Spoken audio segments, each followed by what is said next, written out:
Magandang araw po sa inyo lahat mga kababayan, at ngayong araw na ito nga po ay ang araw kung kailan merong parade para doon sa mga candidates na nanalo sa Mr. and Miss LNHS. At syempre pa, isa sa mga yan at ang nag-uwi actually ng title and ng crown and ng title na Miss LNHS ay ang Chris Pau Scholar na si Momay.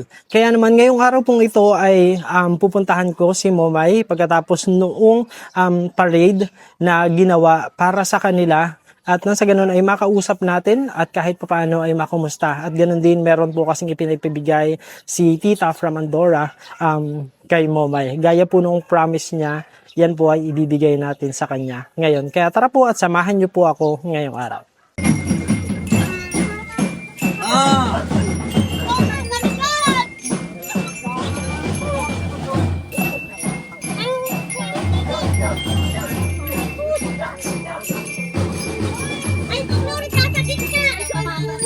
Sabi mo na.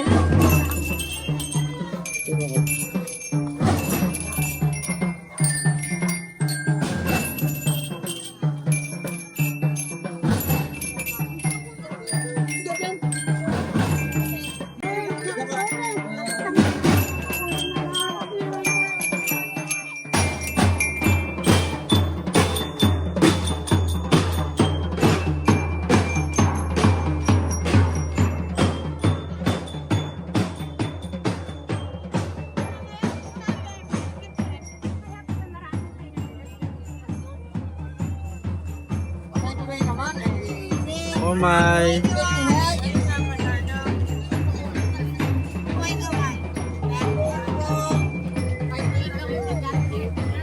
Eh, gaya mo, ano man yan? Bakit di mo na?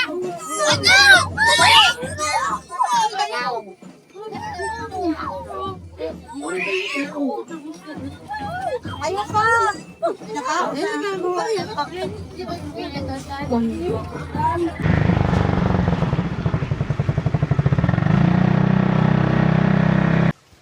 Ayan po mga kababayan, so papunta na po ulit tayo dito sa Kanamomay para makausap natin. Actually, sinabi ko na po sa kanya na kakausapin ko siya at huwag muna siya magbihis after the parade.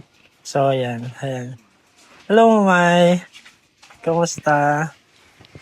Ayan po mga kababayan, so ngayon nga po ay kasama na natin si Momay, and fresh na fresh mula sa parada at fresh na fresh mula doon sa pageant na kanyang sinalihan, which is Mr. and Miss LNHS. Okay, so Momay, kumusta ka? Ayos naman po. Pagod pa rin po. Pagod pa rin. Yes. So, pagod pero sulit ang pagod. Tama ba? Worth it. Worth it. Ayan. Kasi kita nyo naman po, siya ang nanalo, siya ang tinanghal na Miss LNHS 2026.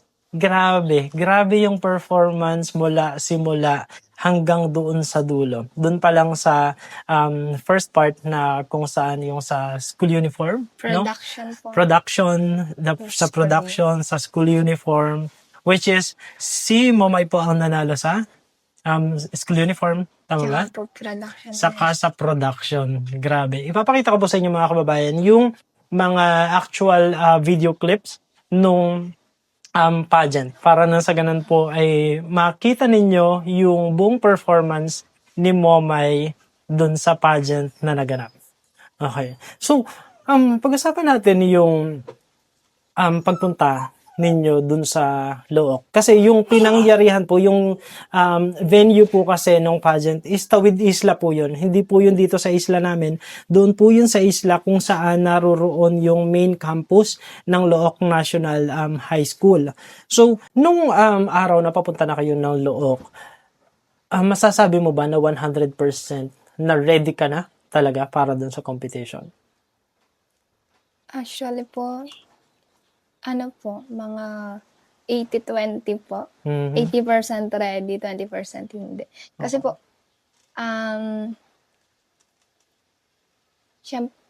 pagpunta po namin doon, syempre bago pa lang po, kami doon, dayo po kami doon. So, mag-a-adjust pa po kami makipag-socialize po sa kapwa candidates po namin. Ganun po.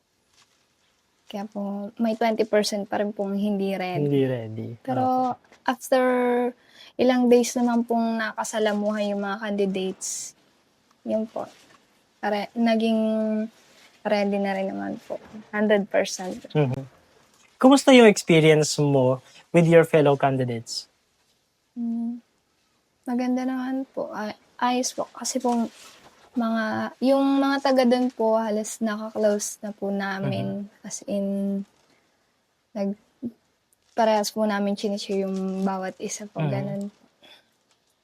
Overall, ano yung masasabi mo dun sa experience mo na to? Ito ba yung first pageant mo?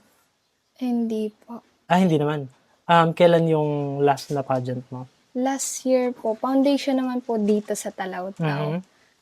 Yun nga po, medyo, ano po nun yung, kumbaga, matagal na rin po yun, nung, bago po ako nagsali po doon, kaya po, medyo pressure po talaga doon. Tapos, after po, bali 2 tanong po yung doon, ano po, hashtag, tapos yung sa final. Po. Alin, medyo sumablay po ako sa final kasi nablanko na po ako nun. Tapos, sabi ko po, neto pong sumali po ulit ako nitong foundation po ngayon. Sabi ko po, babawi po ako. Kailangan po, yung masagot ko na po ng ayos yun sa Q&A. Tapos, mas gagalingan ko na po kasi ayoko na po maulit yung last, po. Yun po. Okay.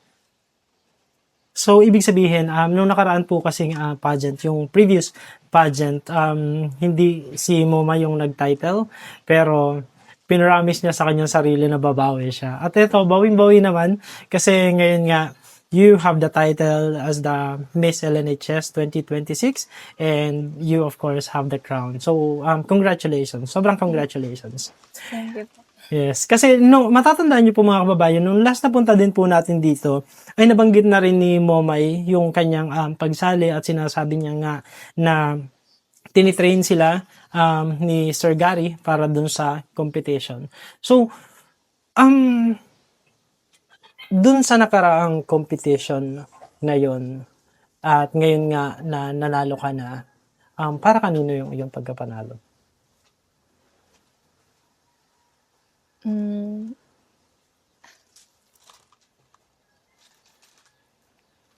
Unang-una po is para po sa school. Tapos sa lahat po ng mga sumuporta po sa amin, yun po. Sa magulang ko po, sa mga teachers po, sa lahat po ng mga taga-Talaw-Taw. Yun po. Ayan. And gusto ko lang din po magpasalamat kasi though hindi naman talaga competition for votes yung inyong picture, pero isinare ko kasi yun dun sa aking page and ang daming nag-like, ang daming nag-share. Kaya gusto ko din po magpasalamat sa inyo mga kababayan kasi marami din doon ang nag-cheer for you na nagalingan mo at sana ay manalo ka doon sa competition na yan. Kaya maraming salamat po sa inyo lahat mga kababayan na nag-cheer para sa pagkapanalo ni Momay. So mukhang napaka gandang din nun, bagay, no? Kasi parang, kumbaga, makakadagdag din yun sa confidence mo and all na. Pagpalakas po. Nakakapagpalakas ng loob. Yes. So, thank you po, everyone. So, ngayon kasing month na to, first week of March na, so, ilang linggo na lang is graduation nyo na. Kumusta ang pag-aaral? Ayos naman po. Actually po, itong pagsali po namin na to, may naging deal po dito. Yung exempted po sa exam, ganun. Pero sa mga activities and kailangan pa rin po namin gumawa po. Kasi nga po, yung student pa rin naman po kami. Yeah. Yan po. Very nice. Yan po, magbibigyan naman daw po kami ng time para mag-compile ng mga activities po namin and quizzes. Okay. So, kailan malalaman yung magiging final score mo as a student or yung grades mo as a student or kung you will be graduating with honor or with high honors, kailan lalabas yun? Hindi ko pa po alam kasi wala pa pong parang mag-exam pa rin po yung iba pong mga student. So, parang po, yung baka po mga second week or third week po ng March siguro. Okay. So, malapit na. No? Opo. Excited ka na ba sa graduation mo? Opo. Medyo po. Kasi po, after graduation, bakasyon na po, tas nagkakaiwalay na po ng mga classmate po namin. May pa rin po, lungkot na Totoo naman yan. Totoo yan. Yung parang nagkakaroon ng separation anxiety pag-graduate ka ng high school. Kasi ako, and for sure, kahit yung ating mga viewers, naranasan nila yan. Kasi parang sabi nga nila, high school yata ang pinaka best na part ng pag-aaral mo. Kaya mararamdaman mo talaga yung separation anxiety. And totoo yung sinasabi nila na parang after high school, some or many of your classmates, hindi mo na yan makikita ever. So, may mga ganun talaga. Kasi halimbawa ako, meron ako mga classmate ng high schools na hindi ko na sila nakita after namin makagraduate ng high school. So, valid yung separation anxiety na nararamdaman talaga natin, no? So, yun. Pero, yun nga, good thing siguro sa amin kasi after how many years? Parang over 20 years ata, magkakaroon kami ng alumni homecoming. So, sa mga classmates ko po, sa mga classmates ko na makikita ko dito sa alumni homecoming, we'll see you soon. Siyempre, kasama dyan si Pugong Biyahero and of course, si JR TV. So, magkikita-kita po kami dyan. Yan ay sa pag-uwi din po ng buong Pugong Biyahero team dito sa Mindoro. Ayan. So, actually, bukod sa gusto ko i-congratulate ka, kumustahin ka, kaya din ako napunta dito kasi merong pinapabigay si tita para sa'yo. And yung promise niya previously, na sinabi niya nga na magpapadala siya sa iyo until makagraduate ka. Yun yung reason kung bakit tinatanong kita na kung nasa sa Talaw-Taw ka. Though nung time na yun po kasi, nasa Look na pala siya. So, hindi ko na napuntahan. Hindi tayo nagkaharap. Pero ngayon, so pagbalik mo, and napakaganda ng result ng iyong computation. So, ngayon ko na ibibigay yung pinapabigay sa iyo ni Tita. Si Tita from Andorra. So, nagpadala ulit siya ng iyong allowance for this month. Okay? So, yeah. Ayan. So, yung promise niya sa iyo na magbibigay siya ng another 3,000 pesos for this month, which is allowance mo. At para magamit mo din sa iyong pag-aaral. Ayan, si Tita from Andorra. Anong gusto mong sabihin kay Tita? Maraming salamat po dito po. Malaking tulong po to para po sa akin. Yun po. Ayan. Tita, maraming salamat po sa inyong patuloy na suporta sa kay Momay. And yun nga po, sa mga susunod na pagkakataon naman po ay malalaman natin kung sino na ang magiging Chris Pao Scholar doon sa ating mga estudyante na na-feature nung mga nakarang video.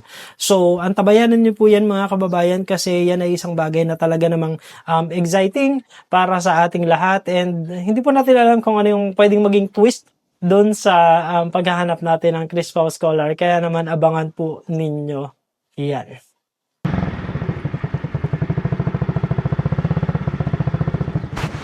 Ayun po mga kababayan, so ngayon naman po ay nagpunta naman po tayo dito sa tinitirahan ni Boying dito sa aming barangay. Kung maalala nyo po si Boying, yung nakasakay natin sa bangka na taga doon po sa Pinagbayanan. So dito po siya nakititira.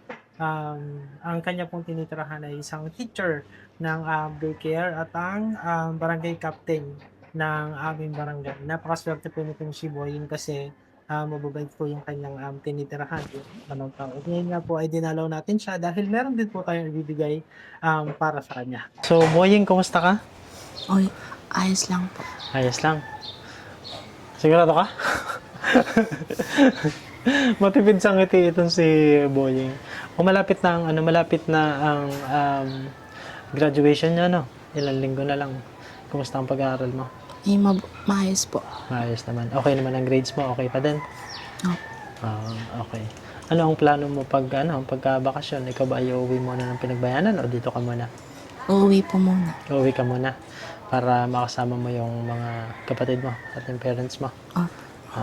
Okay. So, yan. Pumunta po tayo dito sa kay Boying kasi meron pong pinapabigay si Tita from Andorra. Kung matandaan niyo po, si Tita from Andorra, siya din po yung nag-sponsor naman doon sa allowance ni Momay. At ngayon nga po, ang sabi po ni Tita, gusto niya ding bigyan ng konting allowance si Boying ngayong buwan na ito. Kaya naman yun po ang ating ibibigay para sa kay Boying. Ayan. So, meron siyang pinapabigay sa iyo na 1,000 pesos. Ayan. Thank you. Yan ay allowance mo para magamit mo sa iyong pagpasok dito sa mga susunod na araw pa bago ang iyong graduation. Ano? Ayan. So, anong gusto mo sabihin kay Tita? Tita from Andorra. Maraming salamat po sa pagbigay po ng allowance po. Tita from Andorra, thank you so much po. Ayan. Okay. So, tingin mo ba ikaw ay kumusta na ang gagraduate ka naman ng may honor ka pa rin Opo. Oo, very good. Ayan. So, abangan po natin dahil sa mga susunod na araw po yun naman po ay graduation ni Boying. Sa tingin ko, nandito naman po ako noon at baka mai-video natin kahit paano yung magiging pag-graduate ni Boying sa grade 6, no? Grade 6, okay. Saan ka mag-aaral ng high school? Hindi pa po alam. Hindi mo pa alam. Okay. Sige, pero yan. Ayan po mga kababayan. So, yan muna po ang ating update kay Boying. At talagang ang sinadya po natin ngayong araw ay para maibigay yung allowance ni Boying. At syempre, makumusta na rin po siya. Kaya po maraming salamat po mga kababayan. Muli po, Tita from Andorra, thank you so much po sa inyong binigay na allowance naman para sa kay Boying. Thank you so much po. And God bless you po. Sana lagi po kayo mag-iingat dyan. At prayer po namin na palagi po kayong i-bless pa, lalo pa kayong i-bless ni Lord dahil napakabuti po ng inyong puso. Maraming salamat po, Tita from Andorra. Thank you so much po. Bye-bye po. Ayan po mga kababayan, so hanggang dito na lamang po, dito na lang po muna natin tatapusin ang ating pakikipag-usap kay Momay kasi sa totoo lang sobrang pagod na pagod pa po siya and grabe pa yung siguro yung tulog mo hindi ka pa masyado nakakabawi sa tulog no doon sa mga nakaraang araw. At kanina nga po ay nagparada, umikot po sila dito sa buong barangay. Makikita nyo rin po yung video, ipapakita ko po sa inyo kung paano sila umikot naman dito sa buong barangay dahil talaga namang ang buong barangay ay very proud sa achievement nilang 6 na naiuwi dito sa aming barangay ng Talawtaw. Kaya naman mga kababayan, muli po maraming salamat po sa inyong patuloy na panonood, sa inyong patuloy na pagtutok, sa inyong patuloy na pagtangkilik sa aming mga video sa buong Pugong Biyahero team. Napaka-solid po talaga ng ating mga viewers na talaga namang iniisa-isa nila yung mga Pugong Biyahero team at papanoorin yung kanilang amin-amin na mga video sa lahat ng PB team members. Ayan, sobrang excited na din po ulit kami na pagdating ng Pugong Biyahero at yun po ay isang bagay na kaabang-abang sa kanila pong pagpunta dito sa barangay ng Talawtaw. Muli po mga kababayan, magandang umaga, magandang tanghali, magandang gabi, magandang araw po sa inyong lahat. At ang lagi ko pong dalangin, lahat po tayo ay i-bless ni Lord. God bless us all and thank you everyone. Have a good day. Bye-bye.